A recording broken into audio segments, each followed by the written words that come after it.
Ce qui est si étonnant dans le songe du roi Nebuchadnezzar rapporté dans le livre du prophète Daniel, chapitre 2, c'est que même s'il fut consigné il y a environ 2600 ans, le songe s'est accompli à la lettre à travers l'histoire.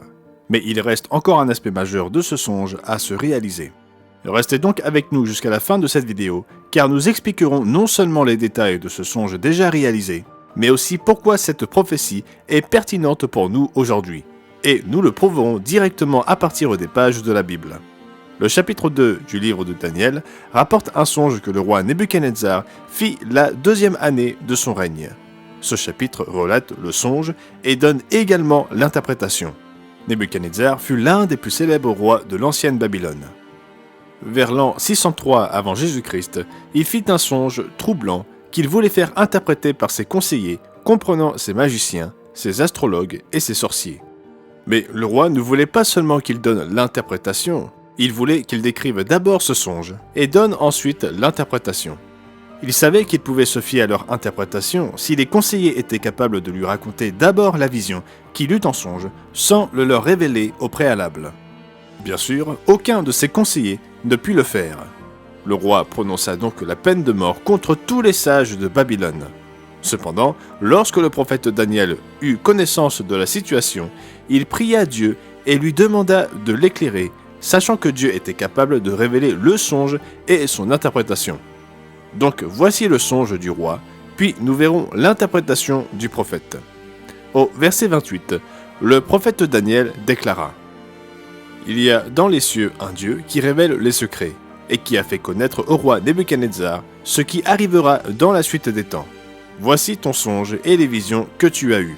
Tu regardais et tu voyais une grande statue. Cette statue était immense et d'une splendeur extraordinaire. Elle était debout devant toi et son aspect était terrible.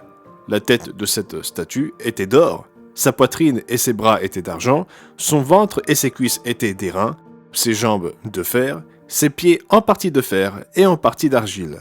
Tu regardais lorsqu'une pierre se détacha sans le secours d'aucune main, frappa les pieds de fer et d'argile de la statue et les mit en pièces.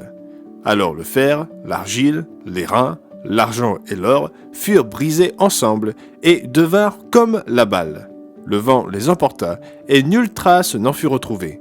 Mais la pierre qui avait frappé la statue devint une grande montagne et remplit toute la terre. Voilà le songe. Le prophète Daniel continua au verset 36. Nous en donnerons l'explication. Ô roi, tu es le roi des rois, car le Dieu des cieux t'a donné l'empire, la puissance, la force et la gloire. Il t'a fait dominer sur eux tous, c'est toi qui es la tête d'or. Après toi, il s'élèvera un autre royaume, moindre que le tien, puis un 3e royaume qui sera d'airain et qui dominera sur toute la terre. Il y aura un 4e royaume, fort comme du fer, de même que le fer brise et rompt tout, il brisera et rompra tout, comme le fer qui met tout en pièces. Et comme tu as vu les pieds et les orteils en partie d'argile de potier et en partie de fer, ce royaume sera divisé. Mais il y aura en lui quelque chose de la force du fer, ce royaume sera en partie fort et en partie fragile. Tu as vu le fer mêlé avec l'argile, parce qu'ils se mêleront par des alliances humaines, mais ils ne seront point unis l'un à l'autre, de même que le fer ne s'allie point avec l'argile. Dans le temps de ces rois, le Dieu des cieux suscitera un royaume qui ne sera jamais détruit. Il brisera et détruira tous ces royaumes-là, et lui-même subsistera éternellement. C'est ce qu'indique la pierre que tu as vue se détacher de la montagne, sans le secours d'aucune main, et qui a brisé le fer, l'airain, l'argile, l'argent et l'or. Le grand Dieu a fait connaître au roi ce qui doit arriver après cela. Le songe est véritable et son explication est certaine. À présent, analysons et identifions ces empires qui ont dominé le monde. Ainsi, la première section, la tête d'or de la statue dans le songe de Nebuchadnezzar, nous dit-on explicitement représenter le royaume de Nebuchadnezzar.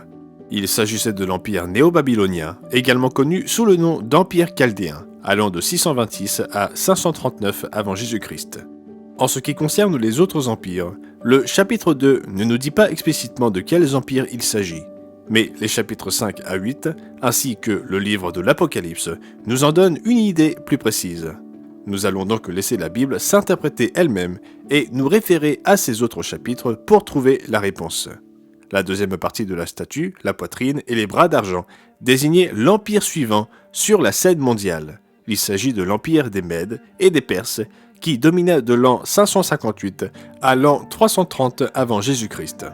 Nous le savons à la fois par l'histoire et par la Bible. La chute de l'empire chaldéen et la prise du pouvoir de l'empire médo-perse sont relatées dans Daniel 5 avec la célèbre histoire de l'écriture sur la muraille. Au verset 30, nous lisons « Cette même nuit, Belchatsar, roi des Chaldéens, fut tué, et les Mèdes s'emparèrent du royaume. » Nous voyons une référence supplémentaire à l'empire médo-perse au chapitre 8. Là, Daniel vit en vision un bélier avec 2 cornes et un bouc. Le verset 20 précise « Le bélier que tu as vu et qui avait des cornes, ce sont les rois des Mèdes et des Perses. » C'est durant ces 2 premiers empires que Daniel enregistra les visions et les prophéties qu'il reçut. Il servit sous les empires chaldéens et médo-perses et rédigea ce livre au milieu du 6e siècle avant Jésus-Christ. Mais même après sa mort, l'accomplissement de ces prophéties se poursuivit. Voici la 3e section de la statue qui se rapporte au ventre et aux cuisses en bronze, représentant le prochain empire mondial. Il s'agit de l'empire gréco-macédonien qui s'étendit de 333 à 31 avant Jésus-Christ. Bien sûr, nous le savons par l'histoire, mais la Bible le nomma également explicitement dans la vision du bélier et du bouc, expliquant « Le bouc, c'est le roi de Javan, la Grèce ». Les versets 7 et 8 décrivent le transfert de pouvoir de l'empire médo-perse à l'empire gréco-macédonien en disant « Il frappa le bélier et lui brisa les 2 cornes, sans que le bélier ait la force de lui résister. Il le jeta par terre et le foula. Et il n'y eut personne pour délivrer le bélier. » En d'autres termes, l'empire gréco-macédonien allait vaincre et dépasser en puissance l'empire médo-perse. C'est exactement ce qui s'est passé. La vision du bélier et du bouc, ainsi que ce qui est révélé dans Daniel chapitre 7, ajoute des détails bien plus incroyables concernant ce qui se passa et ce qui arriverait à l'empire gréco-macédonien. Tous ces détails furent écrits des centaines d'années avant que cela ne se produise. Si vous souhaitez que nous réalisions une vidéo expliquant ces détails, faites-le nous savoir dans les commentaires. La 4e section de la statue de Daniel chapitre 2 parle des jambes de fer. Bien sûr, cette section représentait le royaume qui s'élèverait et renverserait le royaume gréco-macédonien. Ce fut l'Empire romain. La 4e bête de la vision de Daniel, enregistrée au chapitre 7, décrit cet empire comme terrible, épouvantable et extraordinairement fort. Il avait de grandes dents de fer. Il y a quelques points supplémentaires à comprendre sur cet empire dont nous parlerons ici, mais des vidéos supplémentaires seraient nécessaires pour une explication plus approfondie. Tout d'abord, l'Empire romain domina de l'an 31 avant Jésus-Christ jusqu'à sa chute en 476 après Jésus-Christ. Sa chute est décrite dans Apocalypse 13, verset 3, comme une blessure mortelle, mais il est dit que sa blessure mortelle fut guérie. Ce qui nous amène au 2e point. Après l'affaiblissement et la chute de l'Empire romain originel, il y aurait 10 autres restaurations ou rois représentés par les 10 cornes de Daniel chapitre 7. Et troisièmement, sur ces 10 restaurations, 7 d'entre elles surviendraient après l'émergence d'un système religieux blasphématoire qui s'élèverait de l'Empire romain. Vous pouvez le lire dans Daniel 7, versets 8 et 20, et Apocalypse chapitre 13, versets 1 à 13, et chapitre 17, versets 9 à 11. La restauration de Justinien en 554 après Jésus-Christ fut la première des 7 dernières cornes, tandis que la plus récente restauration proclamée le fut sous le régime d'Hitler et Mussolini. Cela en fait la 6e des 7 cornes finales. La dernière est encore à venir, ce qui nous ramène à la statue de Daniel chapitre 2. La 5e et dernière partie de la statue, dans le songe prophétique de Nebuchadnezzar, concernait les pieds et les orteils. Il représente la résurgence finale, encore à venir, de l'Empire romain.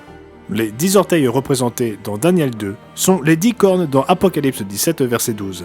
Il y aura 10 rois ou dirigeants qui céderont leur pouvoir à cette restauration finale et dictatoriale de l'Empire romain, également connu sous le nom de la Bête.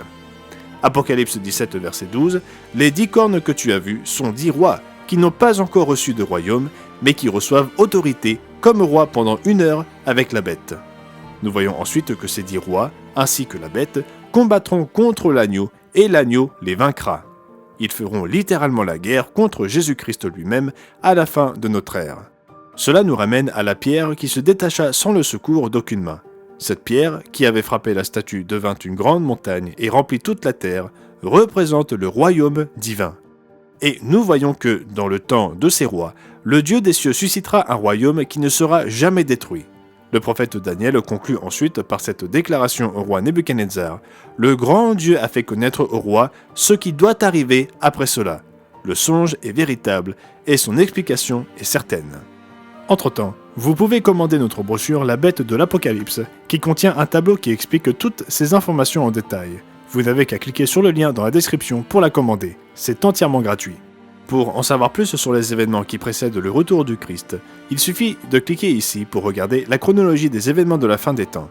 Et si vous êtes nouveau sur cette chaîne, sachez que nous réalisons ces vidéos pour expliquer des sujets bibliques de manière simple et compréhensible. Nous croyons que la Bible est le fondement de la vérité et que tout le monde peut en bénéficier.